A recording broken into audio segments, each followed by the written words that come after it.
Welcome to Oz, your Dutch uncle, where we talk about life and love, family, healing, growth, and everything in between.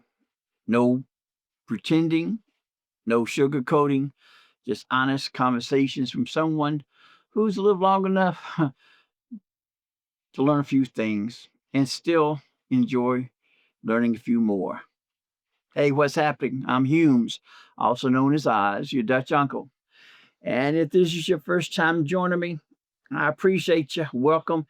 And if you've been hanging out with me through this season, oh, welcome back. I appreciate every single one of you for taking time to stop by. Now, we're getting close to the end of the season and we've covered a lot and talked about sibling rivalry and why siblings compete, and talked about how parents can influence those relationships, sometimes intentionally and sometimes without realizing it.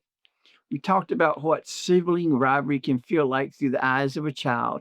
And in that last episode, we talked about what can happen when those childhood experiences follows us into adulthood and siblings become distant, estranged, and sometimes they stop speaking altogether. So now we've come to what may be one of the most difficult parts of any relationship, and that's healing. And can sibling relationships heal? And if they can, what does healing actually look like? Because whew, that's that answer may not be what you think it is. So let's talk. Let's talk about healing. Let's get started. Welcome to my world. Life is going to throw things at you. You're going to have detours and obstacles and disagreements. You're going to have different ways of looking at things. You're going to have misunderstandings, miscommunications, and even harsh words. And that's normal. That's just life. See, relationships are relationships. And whether we're talking about family or siblings or relatives, friends, co-workers, associates, partners, there are certain things that show up in almost every relationship: communication, trust, respect, boundaries, expectations, and sometimes hurt. But when we're talking about siblings, that's another level because this is someone who may have known you your entire life, somebody who knows where you came from, someone who remembers your mama, your daddy, your grandmama, the house you grew up in, the things you did when you were 12, the stupid things you did when you were 20. And don't sit there acting like you didn't do anything stupid at 20. We all did. And some of us were just fortunate enough not to have social media around to document it. But when you share history with somebody, especially family history, healing can become complicated because, see, you're not only dealing with what happened yesterday, you may be dealing with things that happened 20, maybe 30, 40, 50 years ago. And here's something I've learned as I've gotten older: before anything can actually change around you, and sometimes you have to change within you. Before I can talk about healing a relationship, I have to look at me. I have to look at humans. I have to look at myself. And I have to ask, what am I still carrying? Why am I angry about it? What do I do? What did I contribute? What do I need to forgive? What do I need to accept? And what do I need to let go? Because, see, healing starts within you before it ever happens between you and somebody else. And that's where we're going to start today. One thing that I've learned, and I'm still learning, is that you have to start doing something for yourself. You have to start forgiving yourself. You have to start loving yourself, taking care of yourself. And sometimes You have to put yourself first. See, that sounds easy. And just take care of yourself.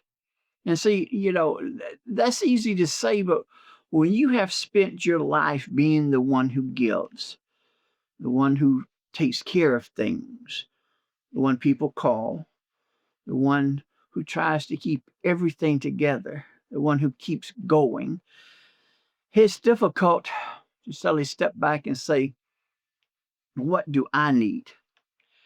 And that's hard. Well, at least it was hard for me. And it's still something I'm learning. Because when you spent years thinking about everyone else and doing something for yourself can almost oh, make you feel guilty. But see, there comes a point in your life where you have to step back. You got to take a deep breath and you have to look at the whole picture. You have to re examine, review, and play some of those experiences back. Not because you want to live in the past, but because you need to understand what you're carrying into the present. And here's where it gets uncomfortable. If you're going to do that honestly, you may see things you don't like. You may see things about yourself. And you have to be honest enough to say, ooh, yeah, I was wrong there. Shouldn't have said that. I should have handled it a different way. I was angry and stubborn. I was hurt and I reacted instead of responding. And I know some people don't like accountability, especially when we get older, because we've been telling our version of the story for so long that after 30, 40 years, your version got a script, got a soundtrack, you got costumes, you got a full production budget. And somewhere along the line, the story became fact. But healing may require you to go back and say, "Ooh, wait a minute. Is that exactly what happened? Or is that how I experienced what happened?" See, that's the difficult question because your experience is real, but somebody else's experience may also be real.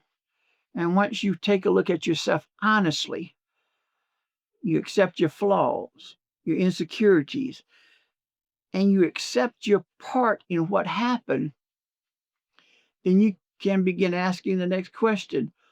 Am I ready to have a conversation? Are they ready? Am I ready? Because that's the only person I can control, me. When people hear healing a sibling relationship, a lot of people automatically picture the same thing. Everyone gets together, everyone apologizes, there's hugs, and everyone's crying, and everyone goes out to dinner, and now we're one big happy family. Hell to the no. That may happen, and it's wonderful if it does. It's a fantastic. It is fantastic if it does. But that's not only the definition of healing. Healing does not always mean restoring the relationship. Healing does not mean the relationship has to become what it used to be. Sometimes what it used to be is a problem. And why the hell would you want to go back to that? I mean, I think about it. If the old relationship was unhealthy, why in the hell would restoring the old relationship be the goal? Maybe healing means building something different, and maybe it means having a respectful relationship instead of a close relationship. Now, did you understand that? Healing may mean having a respectful relationship instead of a close relationship. Maybe it means talking occasionally, or it means being able to attend the same family gathering without everybody saying, Lord, here they come. Maybe it means forgiveness. Maybe it means boundaries. Maybe it means understanding. Maybe it means peace without contact. Before you decide whether your relationship has healed, you may need to decide what the word healing means to you.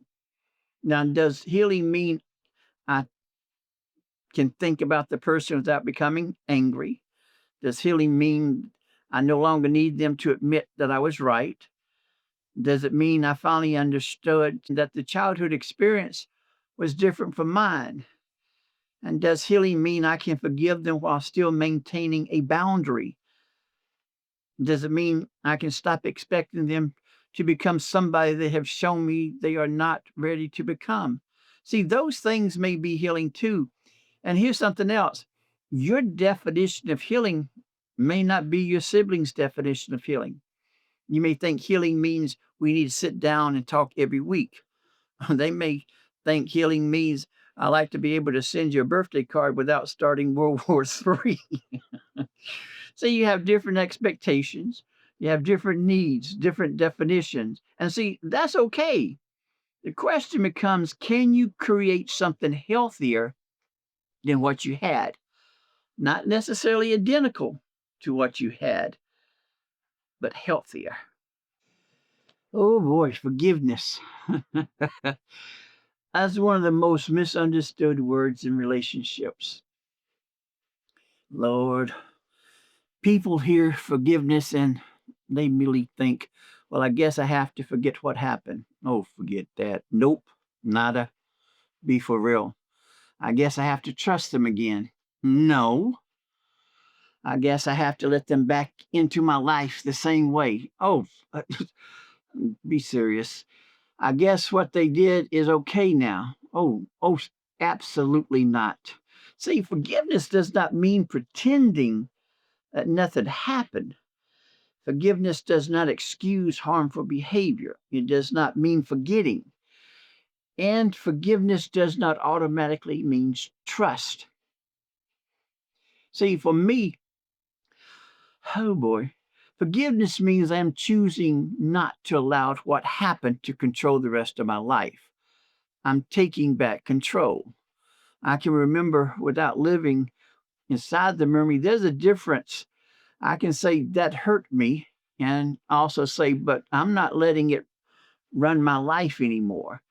And here's the other part, forgiveness and reconciliation are not the same thing. See, I can forgive you and still not want a relationship with you. And see, did you hear me? I can forgive you and still decide that this relationship is not healthy for me, because forgiveness can happen within one person. Reconciliation requires more than one. And if we're going to reconcile, both of us have to participate. Both of us have to show up. Both of us have to be honest. And there has to be trust, has to be respect, accountability, changed behavior, and a willingness to understand each other. See, you cannot reconcile by yourself. You can call somebody multiple times. You can send multiple messages. You can stand on the porch with balloons and fried chicken, macaroni and cheese, a whole damn church choir. But if they don't want to reconcile, you cannot make them. And that's difficult because sometimes we believe if I just say the right thing, if I just explain it one more time, if I just make them understand. But see, sometimes they're not ready.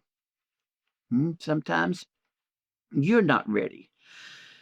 And sometimes neither one of you is ready. And sometimes the relationship isn't going to return. And see, that can be painful. But accepting reality is not giving up. Acceptance means recognizing I can control my choices. I do not control yours. Now let's talk about trust. Baby boy. Ooh, trust. An apology may open the door, but does an apology automatically restore trust? No. If someone says, I'm sorry, well, that's a beginning, but what happens next. Because, see, words are cheap. And don't tell me, show me. If you apologize for doing something, but you keep doing the exact same thing, what did the apology mean? I'm sorry I talked to you like that. And then 2 days later, you're talking to me exactly like that again. Oh, I'm sorry I crossed the boundary. Next week, here you come marching right across it. No, change behavior matters. When I apologize, my behavior should begin to show something different. Do you see a difference in how I handle things? See a difference in how I speak? Difference in how I respond? Do you see a difference in how I respect your boundary? Because, see, you have to understand it's a two-way street. I have a boundary, you have a boundary. It's understood that these are our boundaries and we're going to respect each other's boundaries. See, that's trust, consistency, time, actions. Sometimes small actions rebuild trust more effectively than big promises. See, I don't need a 20-minute speech. I need to see what you do tomorrow and next week and next month. And something else people have to understand, trust does not always come back completely. You may trust somebody with one part of your life and not another. You may trust your sibling enough to have dinner, but not enough to tell them everything that is happening in your marriage. You may trust them at a family gathering, but not enough to go into business with them. You may love them and still know I'm definitely not going to lend you any money. Now, that's not hatred, that's wisdom.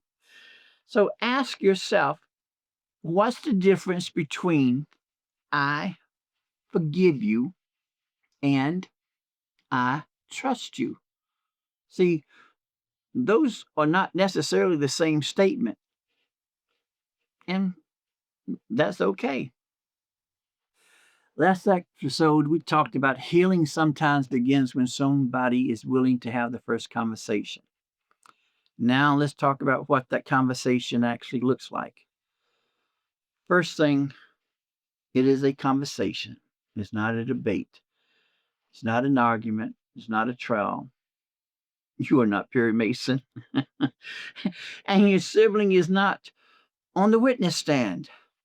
Sometimes we go into these conversations already preparing our responses. They're talking and we're not listening.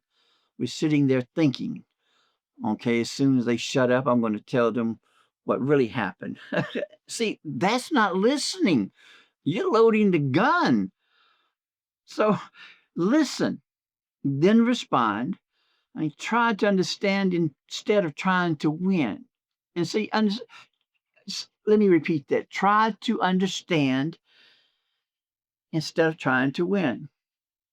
Can you talk about your experience without telling somebody else what their experience was? See, that's important because siblings can grow up in the same house, with the same parents, same kitchen, Christmas tree, same family, and yet have different experiences completely. And you can say, that isn't how I remember it. That's fair. But there's a difference between that isn't how I remember it and that did not happen to you. You don't get to tell someone else what they felt. And likewise, they don't get to tell you what you felt. See, you may remember mama as loving and supportive, and your sibling may remember feeling neglected. And see, both experiences may exist inside the same family.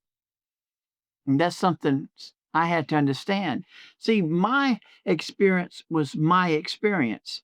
My sister's experience was her experience.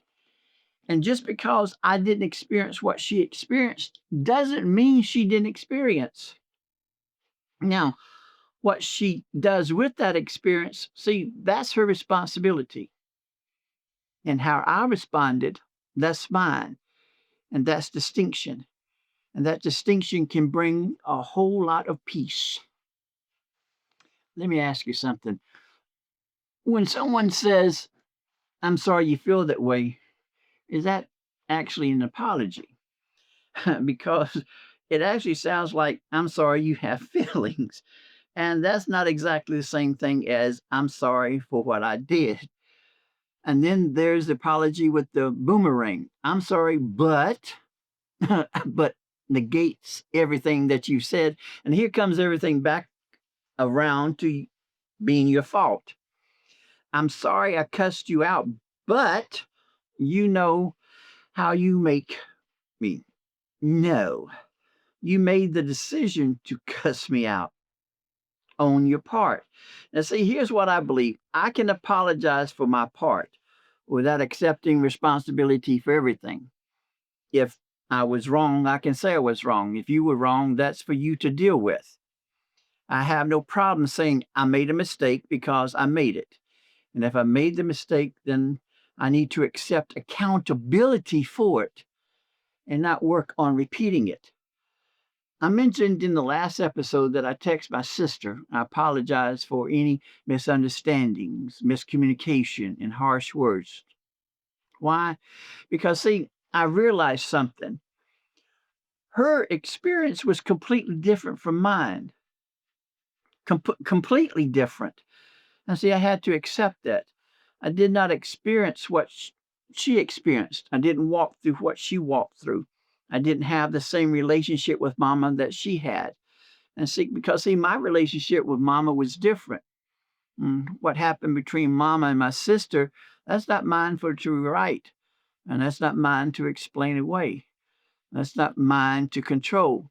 See, what I can control is how I reacted, and what I said, and what I did, and what I contributed. So when I apologize for me, not because somebody forced me, and not because I was trying to make somebody love me, and not because I was trying to manipulate a reconciliation. I apologize because I needed to know I had taken responsibility for my part. Now, whether she accepts it, that's her decision. Whether she responds, that's her decision. Whether she wants a relationship, again, that's her decision. But see, I did what I needed to do. And sometimes, oof, that's where peace begins.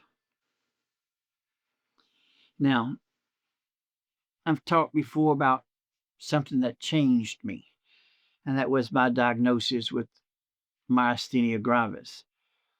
See, when I was diagnosed, I was told I had 6 weeks to a year to live, and that knocked the wind out of me. No, uh, let me tell you the truth. That actually fucked me up because, see, that r- see that changed something inside me because I was young. I was beginning my career. I was at Alabama State and had become the mascot.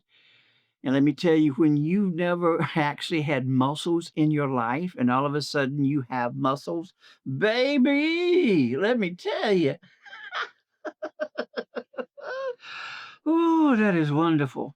See, I was lifting weights. I was feeling good about myself. I had plans, goals, had a future in my mind, and then somebody has the audacity to sit me down and tell me, "You may have 6 weeks to a year to live." Excuse me? Listen, I just got these damn muscles. I ain't ready to go nowhere. But seriously, see, that changed me. I saw life differently. I viewed relationships differently. I saw time differently. I saw my health differently. I saw peace differently. See, I looked death in the eye and basically said, fuck you. I ain't got time for you. And I'm still here. Decades later, I'm still here. And I believe one of the reasons I'm still here is because eventually began understanding I had to take care of me. I had to create boundaries.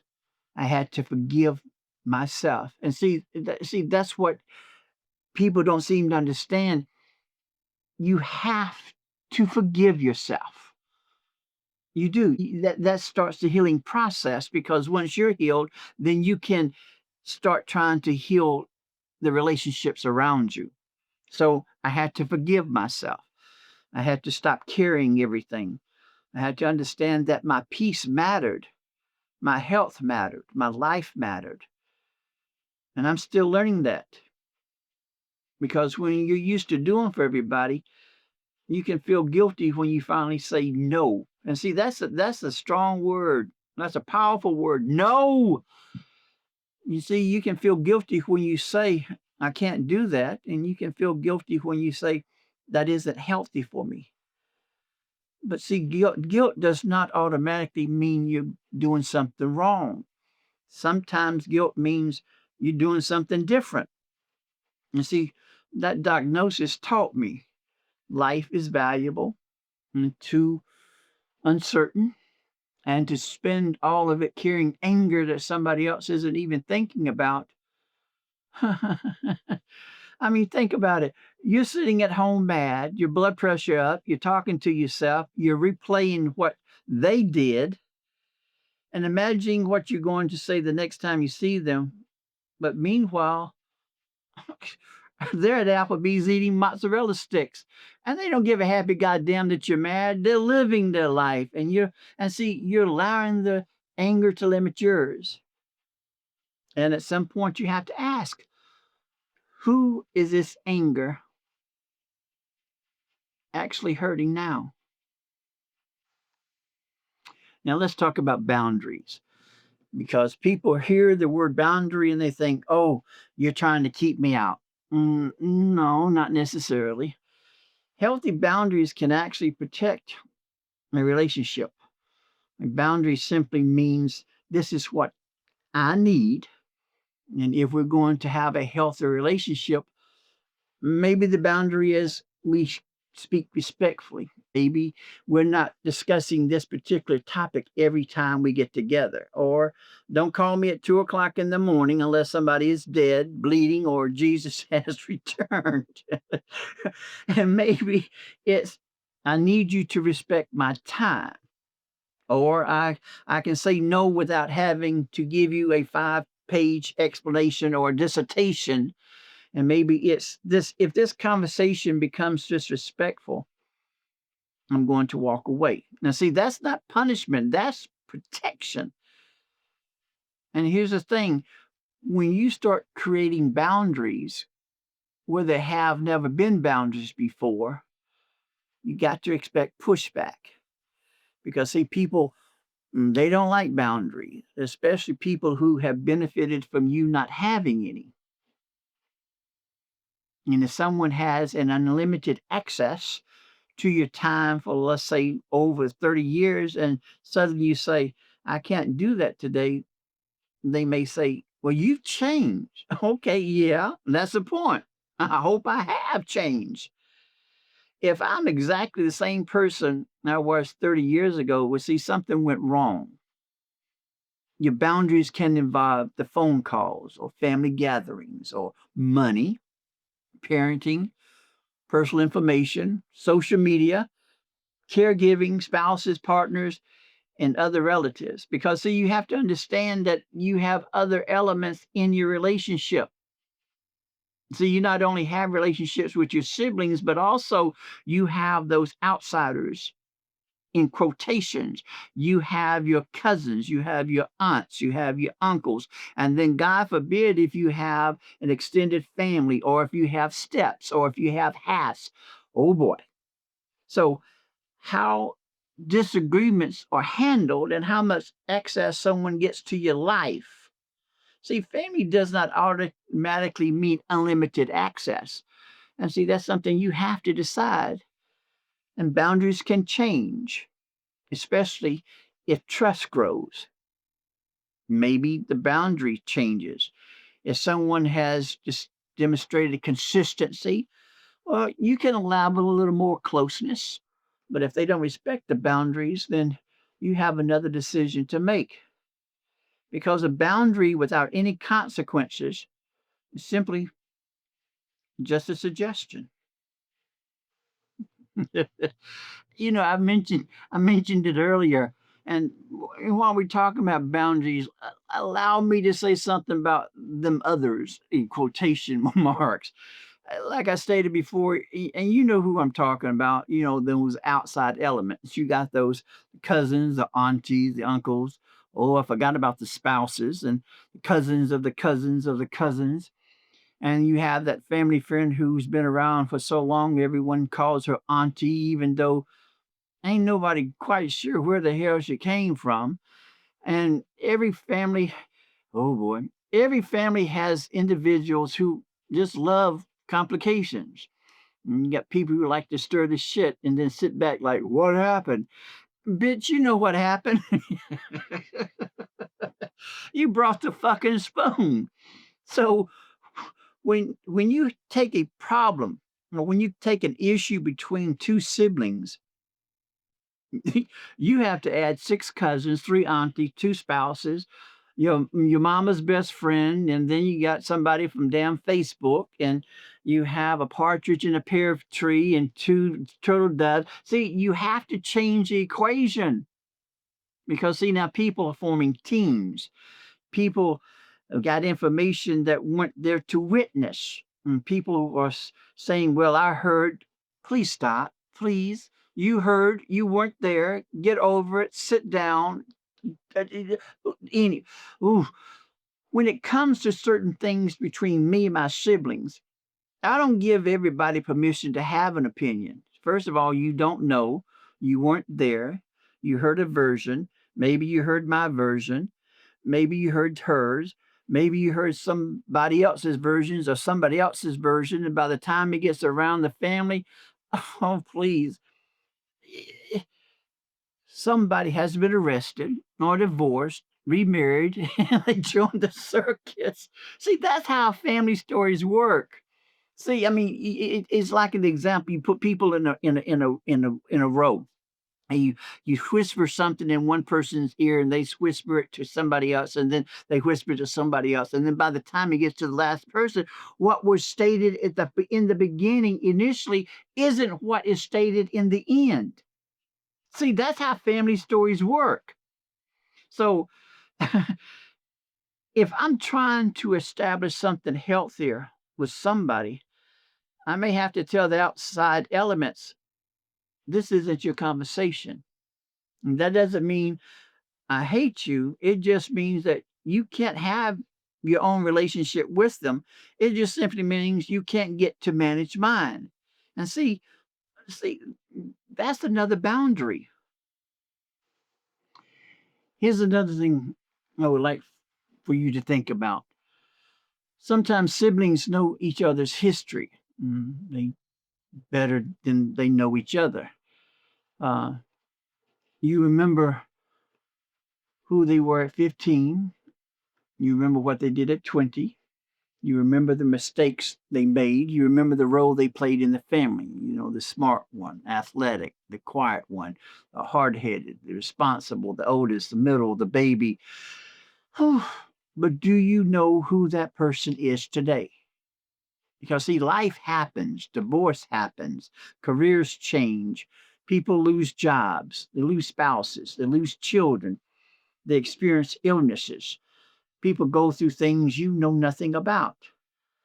And that person may not be the same person you remember, but neither are you. See, I am not the same Hoomes I was before my diagnosis. I'm not. And that changed me. Life changed me. Teaching changed me. Therapy changed me. Age changed me. Loss changed me. Experience changed me. So if you insist on relating to me only as the person I was like, say, 40 years ago, you're not actually having a relationship with me. You're having a relationship with the memory, with your memory of me. See, that's powerful. And you may not be doing the same thing to, and you may be doing the same thing to your sibling. Maybe rebuilding a sibling relationship isn't restoring the old relationship. Maybe it means meeting each other again as adults, who you are now, what you have experienced, what you believe now, what matters to you now, what changed you, hurt you, healed you. And what are you trying to protect now? And maybe that's where a new relationship begins. Not let's go back, but who are we now? Now, I want to make something clear. I'm talking about healing today. And don't get me confused. I'm not always the person who takes the high road. Let's establish that. People say don't burn your bridges. Fuck that. I won't just burn the bridge. Shit, I tear down the trestles. I tear up the foundation the tracks were built on. I bring in a bulldozer. I cover up the whole thing with topsoil, and I plant a whole damn forest. So that way you can't even find where the bridge used to be. But see, that's me. I know me. But here's where age has helped me. Just because I can burn the bridge doesn't mean I always need to. Sometimes a healthy decision is separation. Sometimes it's distance. And sometimes, yes, the bridge needs to go, but sometimes you don't need to destroy the whole railroad system. Maybe you just need to close the bridge for repairs. See, that's growth, and that's knowing the difference. And see, that decision belongs to you, and not your cousins, nor social media, and not somebody telling you, but that's your sister, but that's your brother. Yes, I'm fully aware of who they are. That's why this is complicated. The question is, what is healthy now? All of us hope broken relationships can be repaired, and sometimes they can. And sometimes siblings come back together, and sometimes they become close again. And sometimes the relationship becomes stronger because they finally had an honest conversation. But sometimes it doesn't happen. Sometimes the outcome is occasional contact, being cordial. And I had forgotten about that word cordial. Sometimes that's enough. You see, you can be at Thanksgiving and you can speak. You can ask how they're doing. Nobody throws a sweet potato pie. See, that's progress. And sometimes the relationship stays limited. Sometimes there's better communication without the closeness. Sometimes there's forgiveness without reconciliation. And sometimes there's distance. And sometimes actually there's peace without contact. And can that still be healing? I honestly think that it can. Because, see, healing isn't always measured by how close you become to somebody. Sometimes healing is measured by how much peace you have within yourself. And see, here's another difficult question. What if you go through this whole process and discover you don't actually want the relationship you thought that you wanted? And see, that's possible. Maybe you were chasing the idea or the concept of family, the concept of what a brother should be, a sister should be, or the idea of everybody being close. But when you're honestly looking at the relationship, you actually realize, I don't want that relationship back. See, that doesn't make you cruel. It just means you're being honest. And sometimes accepting reality is healthier than spending the next 20 years chasing an outcome that only one person wants. Moving forward does not erase the past. It doesn't mean pretending nothing happened. It doesn't mean rewriting family history. The past may always be part of your family, but the question is, how much power are you going to allow it to have over your future? Can you remember something without continuing to live within it? Can you say that happened without allowing it to become that is who I am? And what did you mean? What pattern did you want to repeat? What would you do differently today? And have you changed? What responsibility belongs to you, belongs to the other person? What are you ready to stop carrying? Because babies, some of us are carrying baggage that doesn't even belong to us. And I got opinions about luggage. You're carrying your mama's anger, your daddy's expectations, your sister's resentment, your brother's choices, your cousin's opinion, grandmama's secret family, and three things that happened in 1987. And at some point, you just, you just got to put some of this shit down. You have enough of your own stuff to carry. So here's a question I want to leave with you today. What would healing look like for you? Not what your mother wants, not what your father wants, not even what the family expects, and definitely not what Facebook says a healthy family is supposed to look like. What does healing mean having a conversation? Would it mean receiving an apology? Would it mean giving one? Forgiving somebody, rebuilding trust, establishing a boundary? Would it mean casual contact, becoming close again, understanding what happened? Would it mean letting go of anger? Would it mean accepting the relationship for what it is? Or would healing actually mean finding peace, even if nothing else changes between you and your sibling? Think about that. Because, see, healing looks different for different people. The past cannot be rewritten. And I can't change what happened. You can't change what happened. But see, healing doesn't require pretending it never happened. And forgiveness does not automatically restore trust. And reconciliation is not always possible. Boundaries can be a part of a healthier future. Honest communication can create understanding. Change behavior matters.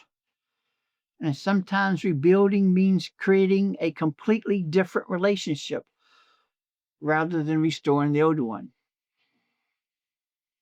Sometimes moving forward happens together, and sometimes it happens separately. But see, either way, you can move forward. Healing doesn't always change the past, but it can change the future. Now, before we move on, I also want to remind you about the two books I've been recommending throughout this season. They aren't required reading. I'm not giving you homework. God knows I'm not doing that. Even though I'm a retired teacher, I'm not doing that. But if this season has made you think differently about your family, about siblings, about your boundaries, or some of the things you carried into adulthood. Now, see, these two books may give you a little more to think about. The first is Boundaries by Dr. Henry Cloud and Dr. John Townsend. Because one thing we talked about throughout this season is that loving somebody does not mean giving them unlimited access to your life. Family relationships still needs respect. They need limits. They still need communication. And sometimes they need boundaries, especially after what we talked about today. See, forgiveness does not automatically mean trust, and forgiveness does not mean removing every boundary you work to establish. The second book is Adult Sibling Relationship by Jeffrey L. Griff and Michael E. Worley. And see, I think that one connects directly to what we've been talking about all season, because sibling relationships don't stop changing when childhood ends. We grow up, we build careers, we have relationships, we have families. Our parents get older, people become caregivers, we experience loss. People change, and sometimes old family roles and old wounds show up right alongside all of those adult experiences. And that's something we talked about today. You may know who your siblings was, but do you know who your sibling is now? So again, these two books I've been recommending this season: Boundaries by Henry David Cloud and Dr. John Townsend, and Adult Sibling Relationships by Jeffrey L. Gruff and Michael E. Woolley. And you see, you don't have to agree with everything in the book. Just read, think, and ask questions. Take what helps you better understand yourself and your relationships and leave the rest. Because ultimately, mm, that's what this season has been about, understanding the conflict so we can make healthier decisions about the relationships. Now, before we close, I would like to hear from you. I would like for you to go to the website and use Ask Eyes. And if something we talked about today brought up a question, please send it in. Maybe you're trying to decide whether to reconnect with a sibling. Maybe you're trying to create boundaries or struggling with forgiveness. Maybe you're trying to understand whether rebuilding trust is even possible. Or maybe you finally realize you don't need the relationship to look the way everybody else thinks it should. Send your question, and you never know. Your question may be the same question somebody else has been afraid to ask. And while you're on the website, take a look around. Support the artists, the businesses, entrepreneurs, and community voices connected to Oz world. And if you're a business or organization or brand interested in supporting the conversations we're having here, you can also learn about sponsorship opportunities through the website. And remember, what we talked about here is a conversation, a reflection, and entertainment. It's not a substitute for professional advice. And take what helps you think. And when you need real guidance, talk to someone qualified to help you. I appreciate you stopping in. I appreciate you spending this time with me. And if there's one thing I want you to remember from today's conversation is this: you cannot control whether another person heals. You cannot control whether another person apologizes or whether a person changes. But you can decide what you are going to carry forward. And always remember that you have value, that you have worth, that you are loved, and most importantly, know that I love you more than I love my luggage. Y'all take care. I'll see you next Tuesday. Love ya.